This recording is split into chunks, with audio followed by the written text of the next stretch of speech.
The calendar on the wall marked the days of November 1967, deep in the heart of Detroit, Michigan.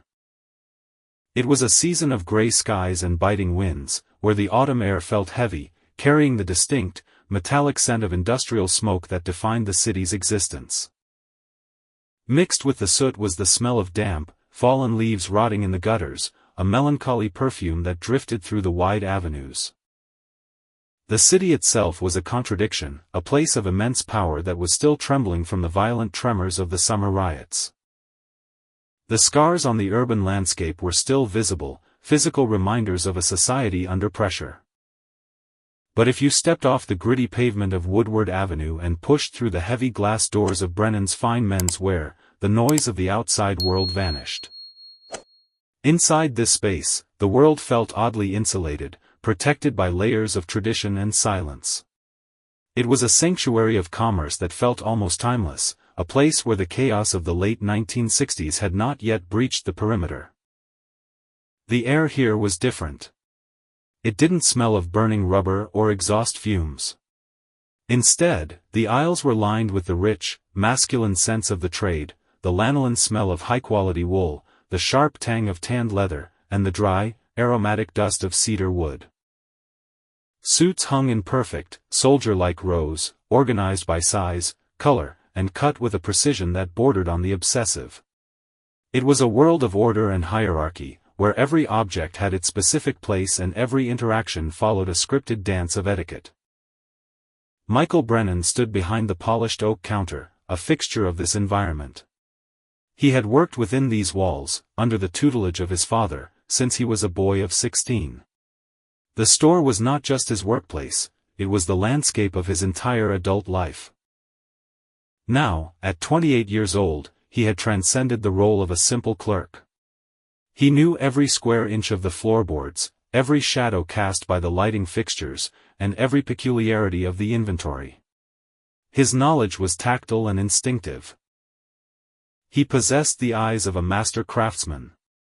He could spot a poorly tailored jacket or a misaligned seam from across the room with a glance. He could identify the thread count and origin of a fabric quality with a single, fleeting touch of his fingertips. But his most valuable skill wasn't about cloth or stitching.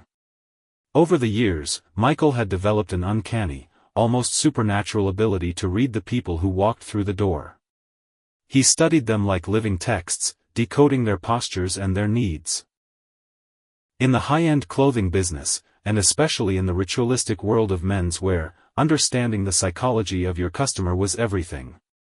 It was the difference between a sale and a relationship, between a transaction and a service. Michael knew that a young man buying his first real suit for a job interview moved with a specific kind of stiff, nervous energy. He vibrated with the anxiety of being judged, his eyes darting around the room, unsure of the rules of this new game. This was entirely different from the body language of a corporate executive coming in to replace a wardrobe. That man moved with the heavy, careless weight of authority, assuming that the world would bend to his schedule and his tastes without question. Then there was the nervous groom, vibrating with a particular frequency of terror and excitement that was unmistakable to the trained eye. Michael had seen them all, categorized them, and served them. He was a catalogue of human behavior disguised as a haberdasher.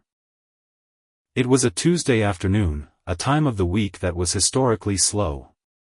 The store was unusually quiet, a hush falling over the sales floor despite the approaching holiday season which usually brought a flurry of activity. Michael was occupying himself near the front window, meticulously reorganizing a display of silk ties, aligning their patterns to catch the weak afternoon light. The rhythm of the store was dormant, waiting for a spark of life. The silence was broken by the sharp, clear chime of the bell above the entrance. Michael looked up from his work to see a new figure stepping across the threshold, bringing a gust of the cold November wind with him. The man appeared to be in his early 40s. He was dressed in a charcoal overcoat that immediately caught Michael's professional eye. The fabric was quality, expensive and heavy, but the garment itself told a conflicting story. It was well made, certainly, but it was slightly too large for the man's frame. It hung loosely around the shoulders, suggesting it hadn't been tailored for him, or perhaps he had lost a significant amount of weight since purchasing it. The stranger had dark hair, combed neatly and severely to the side in a style that felt conservative even for 1967. He carried himself with a rigid stiffness, a physical tension that Michael initially attributed to the biting cold of the Detroit streets. The customer offered a polite, tight smile that didn't quite reach his eyes.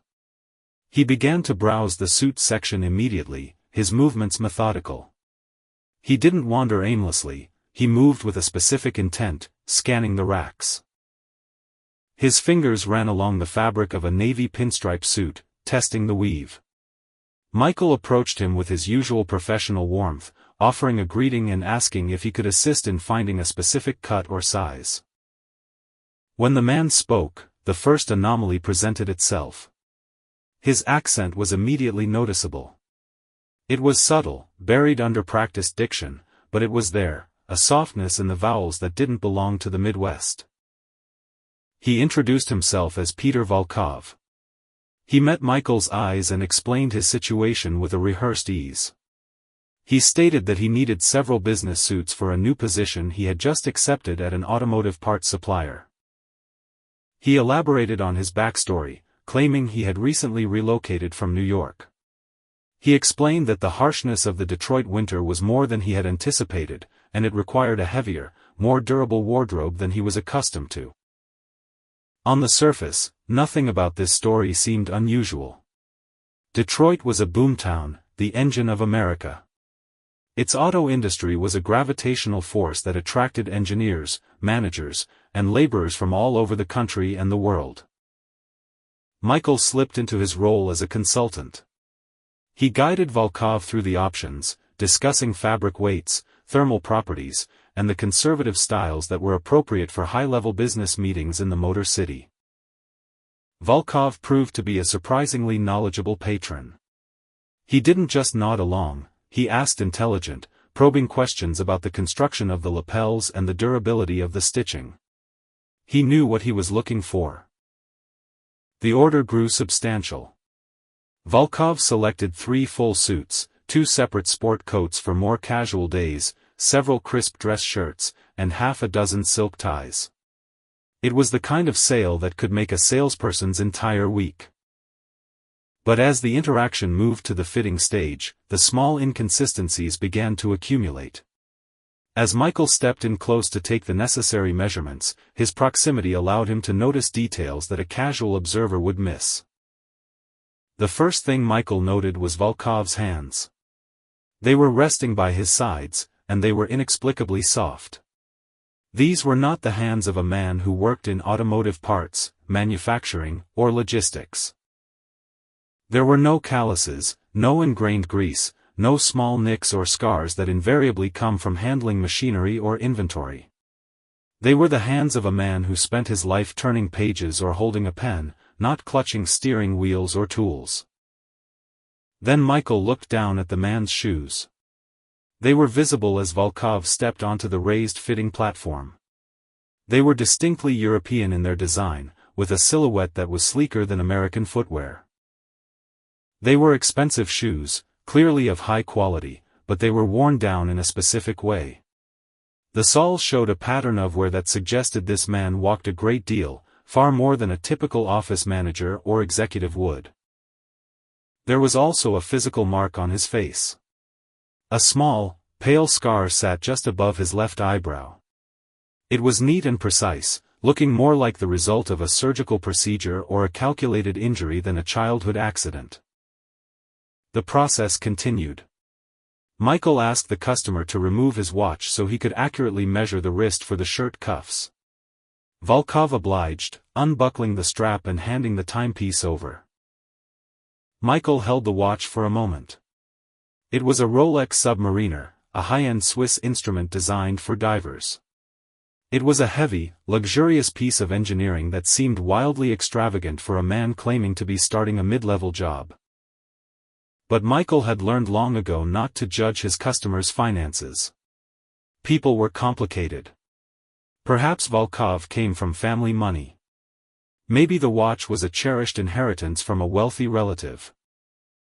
Or perhaps he was simply a man who was terrible with his budget, preferring to invest his limited funds in status symbols rather than practical necessities. Michael had seen men spend their last dime on a silk tie to look the part. However, the oddities were not finished. There was a moment during the fitting when Volkov shifted his stance, causing his coat pocket to flare open slightly. For a split second, the contents were visible to Michael's peripheral vision. Inside the pocket, bound together tightly with a simple rubber band, was a thick stack of booklets that looked unmistakably like multiple passports. Michael only caught a glimpse before the coat settled back into place. It was a flash of color and shape, but it was enough to plant a seed of deep curiosity in Michael's mind. It was a detail that didn't fit the narrative of a simple parts supplier manager moving from New York. Business travelers certainly existed, and some carried documents, but carrying a stack of passports rubber-banded together was highly irregular. It was the hallmark of a diplomat or someone with a very specific, complex international role. Volkov had explicitly stated he worked in automotive parts, a domestic industry. The transaction moved to the register. Volkov pulled out a wallet and proceeded to pay for the entire substantial order in cash. He counted out crisp, fresh $100 bills with a practiced, rhythmic efficiency. There was no hesitation, no checking of the total. He simply laid the currency on the counter, fully liquidating the debt in seconds. He arranged to return in 4 days to pick up the garments once the alterations were complete. Michael thanked him, shook his hand, noting the lack of grip strength, and watched him leave. Volkov stepped back out into the gray November chill, his figure retreating down Woodward Avenue until he was swallowed by the city. The door chimed shut, leaving Michael alone in the quiet store. That evening, the encounter refused to leave Michael's thoughts. It played on a loop in his mind. There was something about Volkov that didn't lock together, like a jigsaw puzzle where the pieces were forced. The soft hands, the hard shoes, the expensive watch, the bundle of passports, it was a discordant collection of facts. He couldn't just let it go. He needed to voice it. Over dinner, he mentioned the strange customer to his father. He described the man in granular detail, painting a picture of the contradictions he had witnessed. His father, Thomas Brennan, listened with a stillness that was uncharacteristic. Thomas was a veteran of World War II. He had served in Army intelligence before he had ever sold a suit. He knew how to listen to a briefing, and he knew that in intelligence, there are no coincidences. He sat with his fork poised halfway to his mouth, his eyes narrowing as Michael spoke. He asked Michael to describe the accent again. Michael repeated his impression, vaguely Eastern European, cultured, possibly Russian.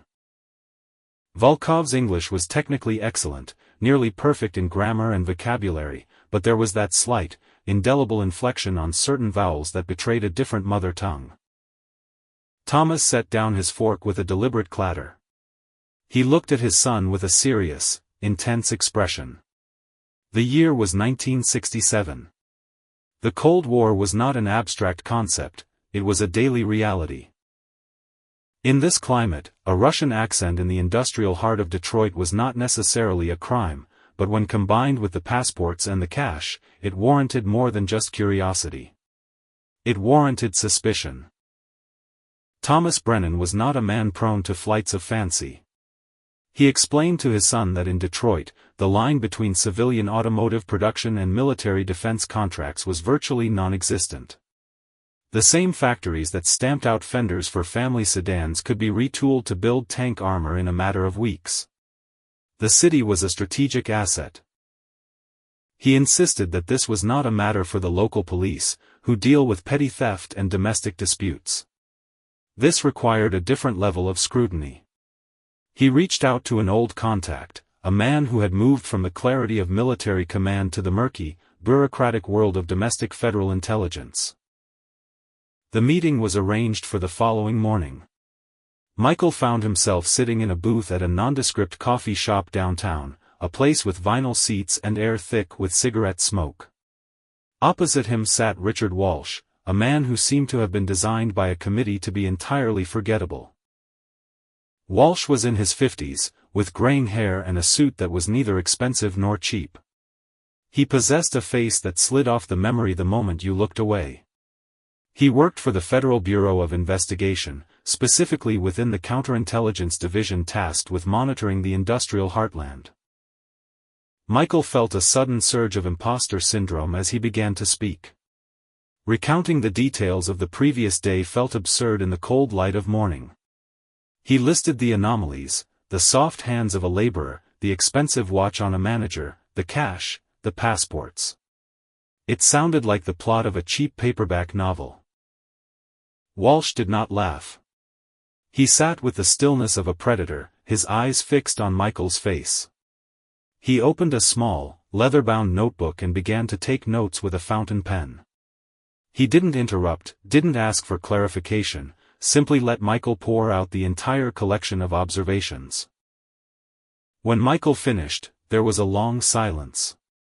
Walsh stirred his black coffee with deliberate slowness, the spoon clinking softly against the ceramic. Finally, he looked up and asked a question that was so specific, so biologically intrusive, that it caught Michael completely off guard. "Think back to his face," Walsh said quietly. "When he smiled, or when he spoke, did you notice his teeth? Specifically, did you see any metal?" Michael closed his eyes, visualizing the moment Volkov had laughed at a small joke during the fitting. The image returned to him with sudden clarity. Yes, there had been a glint in the back of the mouth. Not gold, which was common enough, but something darker, like steel or silver. Yes, Michael confirmed. He had silver work on his molars. "I saw it when he smiled." Walsh nodded, a grim satisfaction settling on his features. He explained that this was a critical detail. American dentistry had largely moved away from visible metal, favoring ceramics and gold. However, in the Soviet Union, stainless steel caps and silver amalgam were the standard of care. It was a geographical marker stamped into the man's skull. Combined with the European shoes and the Swiss watch, it painted a picture of someone who had access to Western luxury goods but had received their medical care behind the Iron Curtain. It wasn't proof, but it was a compelling indicator. Walsh turned the conversation to logistics. He asked if Volkov had given a delivery address. Michael nodded and provided the location, an apartment building on the east side. Walsh noted it down. It was a location uncomfortably close to several key manufacturing plants, including a major Chrysler facility. The agent then revealed the context. The Bureau had been tracking a ghost in the region for months. They suspected a coordinated effort by Soviet intelligence to penetrate the American automotive industry, not to steal car designs, but to understand the deep industrial capacity of the United States. A man matching Volkov's general physical description had been reported in other industrial hubs. He always used different aliases, always paid in cash to avoid a paper trail, and always asked questions that probed the boundaries of operational security. He was a collector of industrial secrets. Walsh looked at Michael with a new intensity. "He's coming back," the agent stated, not as a question but as a fact. Michael confirmed the appointment, Thursday afternoon, 4 days from the initial visit. The timeline was set. The FBI didn't want to arrest Volkov immediately, they wanted to see the network. Walsh asked Michael if he would be willing to assist. They needed the transaction to proceed as normal. They needed Michael to be the calm professional, to keep Volkov in the store, and to get him talking. Michael felt a cold knot of anxiety form in his stomach. This was no longer a story to tell his father, this was active involvement in a federal operation. But looking at Walsh, and thinking of the man with the passports, he nodded. He agreed to play his part. The next 4 days passed with excruciating slowness. The store, usually a place of comfort, felt like a stage set. Every time the door opened, Michael's heart hammered against his ribs. He forced himself to focus on the routine, straightening ties, folding shirts, greeting regular customers with a smile that felt plastered on. Walsh called once to confirm the tactical arrangement. On Thursday, there would be eyes everywhere. An agent would be stationed in a vehicle across the street. Another would be inside the bookshop next door, posing as a browser. Michael was the bait in a trap made of wool and silk. Thursday arrived with the bleak, gray palette of a Michigan winter. The sky was the color of old steel, threatening snow. Michael arrived early, checking and rechecking the inventory, his hands trembling slightly as he unlocked the register. He tried to breathe, to find the rhythm of the salesman. His father, Thomas, knew the stakes and had offered to stand with him in the store. Michael had refused. A change in staffing might spook the target. If Volkov was as professional as Walsh suspected, any deviation from the norm could cause him to abort the meeting. At 2:15 p.m., the bell chimed. It was a sound Michael had heard thousands of times, but today it sounded like a gunshot. Peter Volkov stepped in from the cold. He looked different today. The ill-fitting coat was gone, replaced by one that sat better on his frame. More importantly, he was carrying a leather briefcase. He shook the cold from his shoulders and smiled at Michael with the warmth of an old acquaintance. "Good afternoon," he said, his voice smooth. "I hope my order is ready." He had no idea that the entire street was watching him. Volkov stepped up to the three-way mirror, turning slowly to inspect his reflection. The alterations were flawless. The charcoal wool now draped cleanly across his shoulders, eliminating the sag that had been there before. He looked at himself with evident satisfaction, smoothing the lapels with those strangely soft hands. For a moment, the tension in the room was masked by the simple, ancient ritual of a man admiring a new suit. As Michael began the practiced choreography of folding the garments, wrapping them in the store's heavy, distinctive brown paper, he forced himself to speak. He engaged the conversational trap that Walsh had scripted for him. Keeping his tone light, he asked how the newcomer was finding the city, and whether the Detroit automotive community had been welcoming to an outsider. Volkov's response was immediate and dangerously expansive. Perhaps relaxed by the successful fitting, or perhaps arrogant in his cover, he began to speak with enthusiasm. He described his recent tours of the supplier plants in vivid, granular detail. He spoke of the new hydraulic stamping presses and the experimental alloys being tested for chassis durability. To an untrained ear, it was merely the enthusiastic babble of a middle manager keen to prove his worth. But Michael, primed by the FBI agent's briefing, heard something else entirely. The subtext was alarming. Volkov wasn't talking about profit margins, labor relations, or supply chain logistics, the things a manager cares about. He was talking about maximum output capacities. He was describing how quickly specific civilian assembly lines could be stripped and retooled for heavy machinery. He was discussing the stress tolerances of metals used in armored vehicles. He was inadvertently outlining a blueprint for converting Detroit's industrial might into a war machine.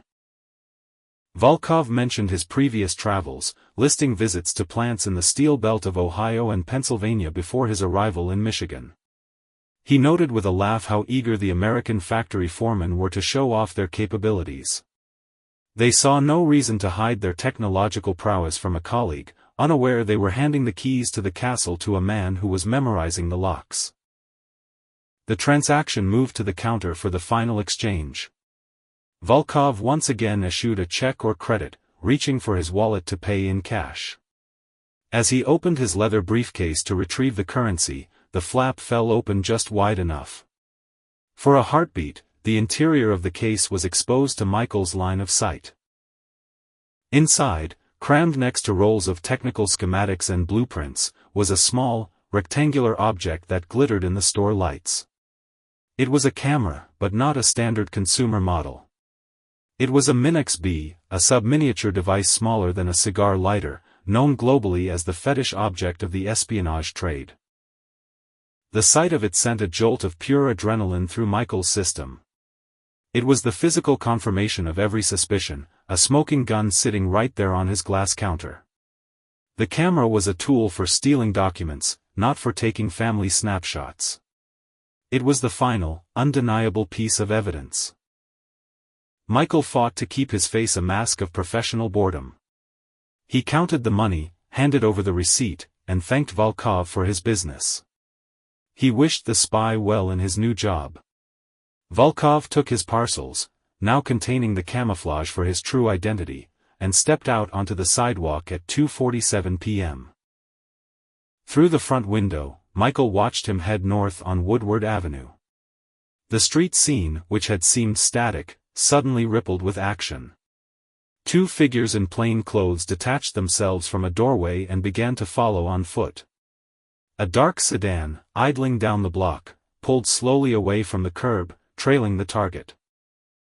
30 minutes later, the phone in the shop rang. It was Walsh. His voice was tight with controlled excitement.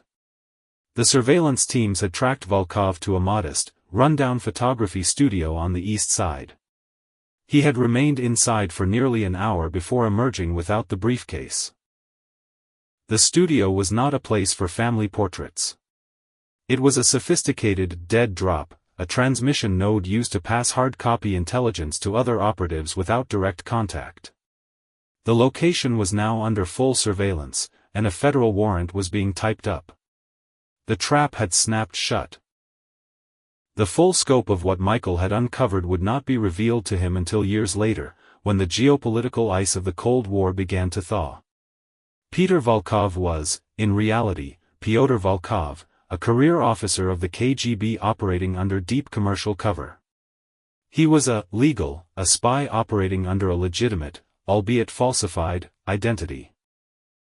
The documents in his briefcase were not just manufacturing specs, they were critical strategic assessments of America's ability to pivot its economy to a war footing.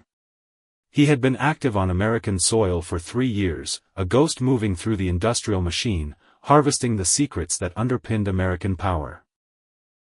The passports Michael had glimpsed were part of a masterfully forged collection of identities that allowed Volkov to traverse the industrial heartland without leaving a trace. He could be a German engineer in Ohio, a French investor in Pennsylvania, or a New York manager in Detroit. He was a chameleon. Decades later, reviewing the declassified files, Michael would find a dark, ironic humor in the details of the case. Volkov had been rigorously trained for this specific mission. He had studied American cinema to perfect his slang, memorized fashion magazines to understand the aesthetics, and been coached by defectors on how to blend in. He knew which fork to use at a business dinner and which sports teams to root for. Yet, all that institutional preparation shattered against the reality of a trained craftsman's eye. The irony was palpable. A spy trained to be invisible was exposed because he walked into a shop run by a man who understood the language of clothing better than the KGB understood the language of deception. The ripple effect of that single afternoon was catastrophic for the Soviet intelligence network in the Midwest. The investigation launched from Michael's tip led to the identification and dismantling of an entire cell. 7 operatives were eventually detained, interrogated, and deported. A treasure trove of intelligence regarding American industrial innovation was prevented from reaching the Kremlin. But the detail that fascinated historians and case officers alike was the method of discovery. It wasn't a satellite intercept, a wiretap, or a turned asset that brought down the ring. It was the accumulation of small, tactile errors that only a specialist would see. Shoes that didn't match the job description. A watch that didn't match the salary bracket. And dental work that betrayed a geography the spy claimed never to have visited. It was a failure of costume design on a global stage. Michael received a formal letter of commendation from the director of the FBI, a document that remained classified for decades. It praised his singular powers of observation and his discretion. To the outside world, nothing had happened. But in the silent, shadow war of information, a major battle had been won because a sales clerk noticed the stitching was wrong. The saga of Pyotr Volkov concluded in 1969 on a foggy bridge in Berlin, the classic setting for the end of a spy story. He was exchanged in a prisoner swap for captured Western assets. He returned to the Soviet Union to continue his career behind a desk in Moscow, his days of field operations over. The Americans he was traded for returned home to quiet parades and reunions with their families. The public knew of the swap, seeing it as another chess move between superpowers, but they never knew the story of the shoes, the watch, and the tailor in Detroit who made it all possible. The dossier on the Volkov case did not simply vanish into the dusty, infinite archives of the federal government. Instead, it ossified into something resembling a parable, a teaching text within the Bureau. By 1970, the story of the Detroit tailor had become a staple element in the training curriculum at Quantico. It was used to teach young, ambitious counterintelligence cadets a fundamental truth that no amount of technology could replicate, that human intuition, honed by years of professional experience, remains the ultimate surveillance tool. Machines can intercept signals, but only a human can sense when a shoe doesn't fit the man.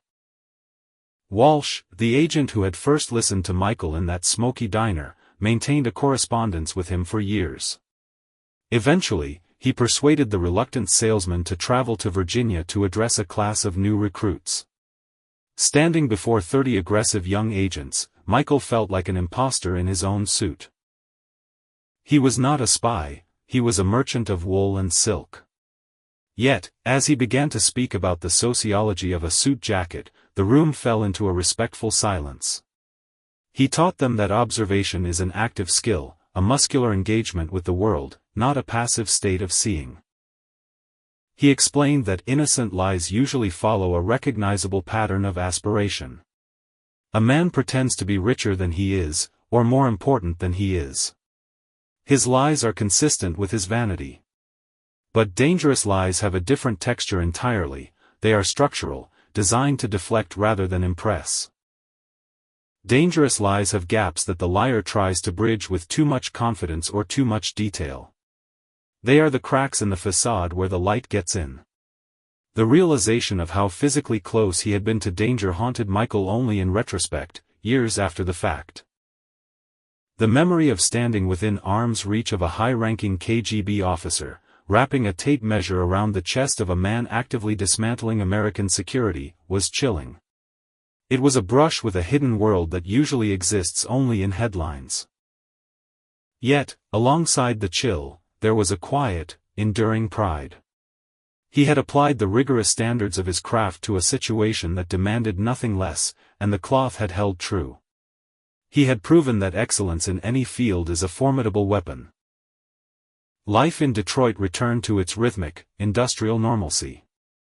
Michael took the helm of the business when his father, Thomas, finally retired in 1974. He guided the store through the turbulent economic shifts of the 70s and 80s, watching the city change around him.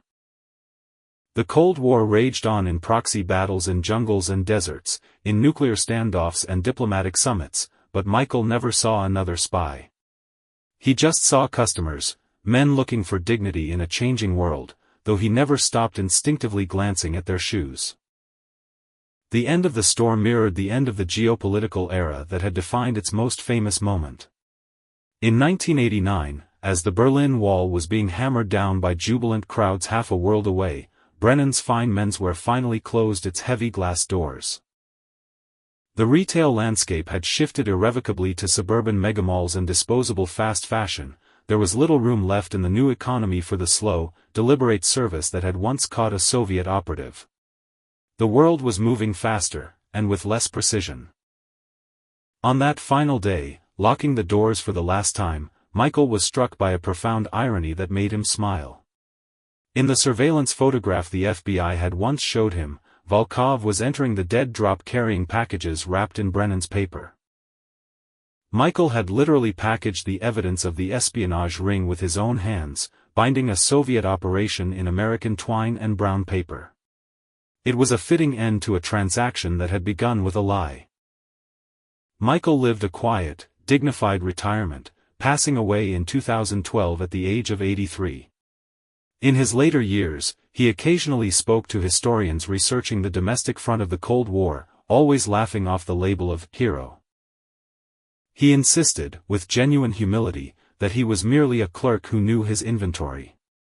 His obituary in the local papers listed his surviving family and his years in business, leaving his contribution to national security as a silent footnote in the classified ledgers of the FBI. Pyotr Volkov outlived the empire he served. He died in a fundamentally changed Moscow in 1998, a relic of a fallen superpower. He remained an enigma to the end, a man whose career was ended not by a rival intelligence agency, but by a wardrobe malfunction. There is no record of whether he ever understood that his downfall began the moment he decided to wear European hiking shoes to a business meeting in Detroit. Perhaps he died wondering which one of his contacts had betrayed him, never suspecting the tailor. History is often written in the bold strokes of treaties signed by presidents and battles fought by generals, but it is frequently turned by the smallest of gears. The outcome of a global struggle hinged, for a brief moment, on the discrepancy between a watch and a salary. It is a testament to the enduring fact that in a world of deep secrets and high stakes, the most dangerous thing a person can do is simply pay attention to the world in front of them. The truth is often wearing a coat that doesn't quite fit.